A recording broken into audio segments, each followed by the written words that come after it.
Yoo akkam jirtu kabajamtoota hordoftoota keenya kun YouTube channel Dr. Nafi Argeetu official yeroodha yerootti mana keessan teessanii odeeffannoo fayyaa bilisaan kan itti argattanidha. Dhimmoota fayyaa garaagaraa irratti waliin kaafnee haasa'an turuun keenya ni beekama. Yeroodha yerootti maamiltoota haaraa hedduu argachaa jirra. Galatoomaa isiniin jenna. Waliin taanee waliif jirra jechuun barbaada. Odeeffannoo fayyaa amma danda'ee beekumsa xiqqoo qabu kan isin biraan ga'uudhaaf duubatti hin deebi'u. Kanaaf guyyaa sagantaa keenya guyyaa irraatinis odeeffannoo fayyaa haaraa qabadhee isiniif dhiyaadheen jira. Gaaffii namoota baay'eetiin yeroo baay'ee gaaffii namoonni baay'ee gaafatan bifa barumsaatiin hin deebisa. Asirratti maallaa sagantaa keenya guyyaa irraa kan walii ilaallu araada saal-qunnamtii saala qabamu yookiin immoo fiilmii yookiin viidiyoo saal-qunnamtii ilaaluun miidhaa akkamii fayyaa namarraan geessisuu danda'a? Namni araada isaa qabu mallattoo akkamii agarsiisa? Gara fuulduraatti fayyaa keenya irratti fayyaa saal-qunnamtii saalaa irratti miidhaa akkamii geessisuu danda'a kan jedhu isinitti himuun barbaada. Hanga xumura sagantaa keenyatti wajjin tura. Garuu jalqaba namoonni haaraan dhuftan yoo jiraattan tariitii ilaalaa bakka subscribe jettu ilaala. Subscribe goona yoo ta'e subscribe gochuudhaan maamila taasisanii jenna. Yeroo barbaadanitti viidiyoo gosa garaagaraa kan YouTube channel kana irratti gadhiifame ilaaluu dandeessu. Hanga xumura sagantaa keenyatti nu hordofaa.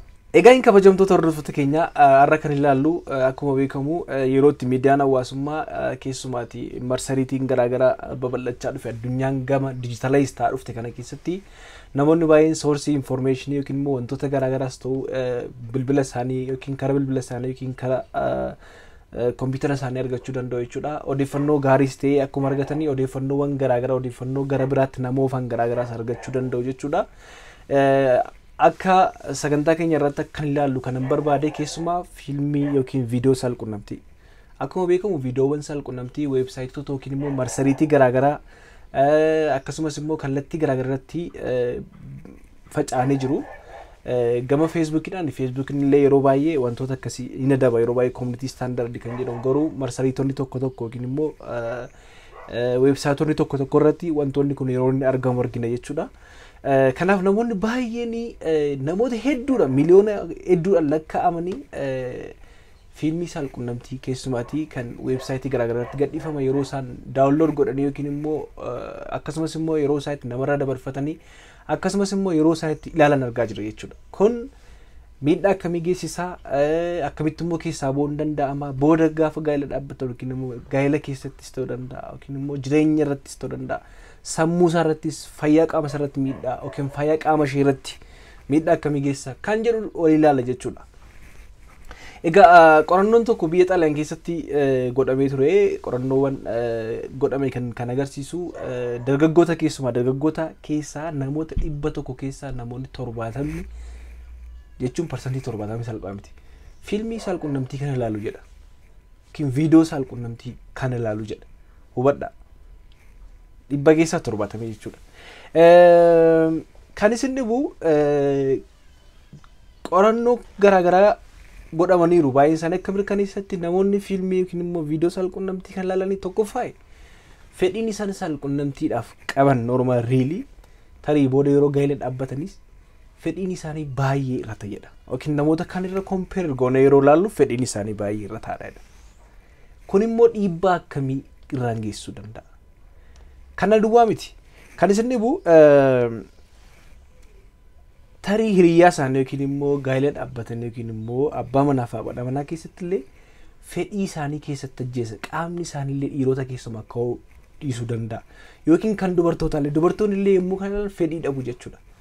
Maal godhu fedhii isaanii kana kakaasuudhaa fi fiilmii sana yoo ilaalan malee fedhiin isaanii ittiin ka'u jechuudha namoota tokko tokko. Ifaadha jedhee yaada. Kanaaf fedhii wal-qunnamtii saalaa irrannaa immoo akkuma beekamu gaa'ela keessatti rakkoo guddaa uumuu danda'a. Waliigaltee dhabuu, hariiroo dhabuu ta'uu danda'a, wal shakkuu ta'uu danda'a, bakkee faa ilaaluu ta'uu danda'a. Kun jira jechuudha. Ammas qorannoon tokko tokko akka jedhetti fiilmii wal-qunnamtii saalaa kakaasu ilaaluun sammuu keenya keessatti akkina haaraa uuma jechuudha. Wanta haaraa uuma. Paatarnii wayii sammuu keenya keessatti uuma jechuudha. Kun immoo amaleeffachuun immoo yookiin immoo yommuu araada namatti taa'uuf immoo humna guddaatti godhaa deeme jechuudha akkina kanatti. Inni galeera. Kanaaf sammuun keenya irratti dippeend akka ta'u araada jechuudha. Araada taa'aa dhufaa jechuudha. Miidhaa garaagaraa miidhaa hawaasummaa namarraan geessuu danda'a. Even namarraa adda of baasuu danda'a. even sammuu namaa irratti illee miidhaa guddaa uumuu danda'a jechuudha. Kanaaf miidhaa garaagaraa miidhaa jabaa waan qabuu fi namoonni kana dhaabuu qabu jechuudha. Mee namni tokko akkamitti adda baastu nama araada saal-qunnamtii qabu tokko akkamitti adda baastu yookiin immoo tarii yoo qabaatan akkamitti adda baastu. Amaloota armaan gadii yeroo tokko yoo ofirratti argite amala kanaan qabamteetti jechuu danda'a. Namoonni akkasii yeroo baay'ee yeroo namni hin jirre yookiin yeroo qofaa ta'anitti yeroo namni rafu hin jirre yookiin immoo yeroo namni rafu halkanii kompiitara jala yookiin televezyiinii jala riicicanii taa'uu filatu jechuudha. Nama erga raffisanii booda dhoksaatti ilaalu waayinaan namoonni akkasii jechuudha. Inni kan biraa namoonni akkasii kutaa maatiin yookiin namni bakka sana hin jirretti kutaa cufatee ta'a yeroo baay'ee. Bakka namni tokko hin jirretti bakka maatiin hin jirretti tarii natti dhufuu danda'a qollofatee ta'a namoonni akkasii amala akkasii fa'a qabu jechuudha. Kana qofa miti liqii garaagaraa fakkeenyaaf teeleerras ta'uu danda'a birrii isaa qisaasessuus ta'uu danda'a wanta kanatti wantoota garaagaraa irratti birrii isaas qisaasessuu danda'a namni akkasii jechuudha. Kana qofa osoo hin taane namni akkasii kuni utuu inni intarneetii irra jiru yoo akka isaa ta'e namni kan biraan dhufe fakkeenyaaf utuu ilaalaa jiru namni kan biraa yoo dafee iskiriinii isaa jijjiirraa yookiin immoo cufaa jechuudha. Namni akkasii yookiin naasu guddaa keessa gala jechuudha. Hin birrata jechuudha. Wantoota akkasii tarii namoota baay'eetti arguu dandeessu ofii keessanitti arguu dandeessu jechuudha baay'een keessaa. Namni akkasii yeroo qunnamtii saalaa raawwatamutti hin argamu yookiin immoo qalbiin isaa hin jiru. Fakkeenyaaf amma yeroo sanatti qalbiin isaa ni hatama yeroo laalu sana yaadaan miirri isaa guutummaan isarra waan jiruufi baay'ee yaadaan bada qalbiidhaan badaa deema jechuudha. Namni akkasii hidhata gaa'ela irraa miiraan fagoodha yeroo baay'ee gaa'ela uumuun barbaadu fedhii waan barbaachisu irratti argata waan ta'eef ilaalcha inni dubartootaaf qabu jijjiiramaa deema yookiin immoo fedhiin isaa garmaleessa waan dabaluu danda'a jechuudha yookiin ilaalcha inni dubartootaaf qabus gadi bu'aas deemuu danda'a yookiin ol ka'aa deemus ta'uu danda'a jechuudha. Kana yeroo jennutti namni akkasii carraan gaa'ela keessa seenuudhaaf qabu gadi bu'aadha namoota kan irraa mul'atu. Namni akkasii amala doorsisaa fi jijjiirama tasaa turratti mul'ata tarii jijjiiramoonni garaagaraa jijjiiramni tasaa araada fakkeenyaaf amma araada kana yommuu dhaban tarii intarneetni yeroo baddu ta'uu danda'a araada kana hin qabamee namni suni keessaa boon baay'ee tulfaachuu danda'a jechuudha. Kanaaf akkamitti irraa adda ba'uu danda'ama kan jiru tokkoffaa rakkoon kun jiraachuu isaatti amanuu qabda tarii araada kana qabuu dandeessa rakkoon kun akka jiru jalqaba rakkoo kana akka qabdu itti amantee fudhachuu qabda atis isheenis jechuudha. Kan biraa immoo gargaarsa nama biraa barbaaduun gaarii namoota kaan wajjin mariisisuun fakkeenyaaf yookiin immoo michuu yookiin immoo maatii keessaas yoo ta'e nama baay'eetti dhiyaatu tokko mariisisuu qabda akkasiin qabameera akkamitti akka keessaa ba'uu danda'u yookiin immoo namni kanaan dura qabamee keessaa ba'eeru jira taanaanis immoo nama sana wajjin immoo hariiroo gochuun yookiin marii gochuunis gaariidha jechuudha. Kan biraa saal-qunnamtii yeroo tokko akka hidhata gaa'ela wajjin qofa raawwachuun gaariidha yookiin immoo kana qofa fakkeenyaaf namoonni tokko even akkuma isinitti hime araada kana ilaalanii fedhiin garmalee yommuu itti koo namoonni fedhii ofirraa baasuu yookiin immoo of gammachiisuu danda'u. Kana immoo maal akka ta'e viidiyoo keenya yeroo darbee keessatti bal'inaan kaasee ibseera. Miidhaan namarraan ga'uu danda'u jechuudha. Sagantaa bashannanaa fakkeenyaaf bakka dura amala ifatame yeroo akkasii sagantaa bashannanaa fa'aa qabaachuun gaariidha. Araada kanaan qabamtee taanan jechuudha. Kanaaf namni kun immoo akka wallaanamuuf araada kanaan qabamtanitti yoo ta'e yookiin immoo riyyaan keessanis ta'uu danda'a akka inni wallaanamuuf yookiin immoo akka inni yaalamuuf gargaaruun baay'ee barbaachisaadha jechuudha. Maaliif yaaliin gorsonni garaagaraa gorsi fayyaa xiinsammuu kennamu jira waan ta'eef nama akkasii gargaaruunii fi barbaachisaadha jechuudha. Kanaaf bu'uura immoo ta'uu danda'a fakkeenyaaf bu'uurri wanta kanaa immoo kallattii biraa yoo ilaalle yeroo ijoollummaa fakkeenyaaf amma keessumaa tiineejiratti walqunnamtii saalaa hedduu baay'isuurraan kan ka'e yeroo fedhiin sun isinitti dhufu yookiin immoo miirri suni namoonni akkasii fiilmii ilaaluudhaan fedhii isaanii ofirraa baasuu filatu jechuudha. Tarii bu'uurri isaa kana ta'uu danda'a waan ta'eef rakkoo kana gadi fageenyaan qorachuu akkasumas immoo ilaaluun gaarii jechuudha. Kanaaf control gochuun yookiin immoo of to'achuun baay'ee barbaachisaadha. Yeroo hundumaa tokkoffaa yeroo qisaasessaa yeroo keessan sin jalaa qisaasessaa hojii garaa garaatti akka isin xiyyeeffatanii hojjenne sin godha. Ofitti amanummaa sin dhabsiisa. Akkuma jalqaba jenneef immoo fedhii saal-qunnamtii namaallee gadi buusa.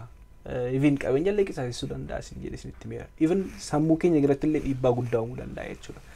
Akkina haaraa yookiin immoo paaterni haaraa sammuu namaa keessatti araada jechuudha. Namni tokko fakkeenyaaf amma akkuma namni buna araada qabu tokko maal ta'a mataa dhukkubaa qaamni isaa hojii hojjechuu hin danda'u jechuudha. Akkuma kanatti araada namatti ta'uu danda'a kunillee sammuun akka paaterni haaraatti akkina haaraatti galmeessee waan ka'uuf dhiibbaa kana namarraan ga'uu danda'a jechuudha.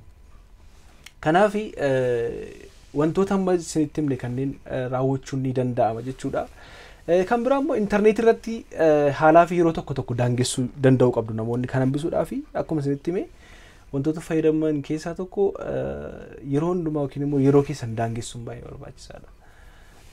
Jechuudha. Fakkeenyaaf wantoota kanaaf sin kakaasan yookiin immoo yeroo tokko weebsaayitoonni garaagaraa wantoonni kanaaf sin kakaasan yoo jiraatan isaanii kompiitara keessan irra balleessuu yookiin immoo haquudha jechuudha.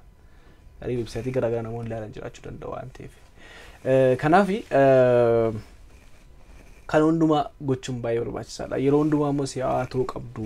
Yeroo dheeraadhaaf qofaa kee teessee hin turre. Fakkeenyaaf yeroo dheeraa qofaa taa'aa turuun yookiin immoo akkasumas immoo yeroo dheeraadhaaf qofaa kee yommuu taa'aa turtutti hojii malee rakkoo kanaaf saaxilamuu dandeessa. Hojii garaagaraa akka roofadhu sammuu kee waan garaagaraatti biizii gochuudhaaf yaali. Bifa kanaan keessaa bahuu hin danda'amu.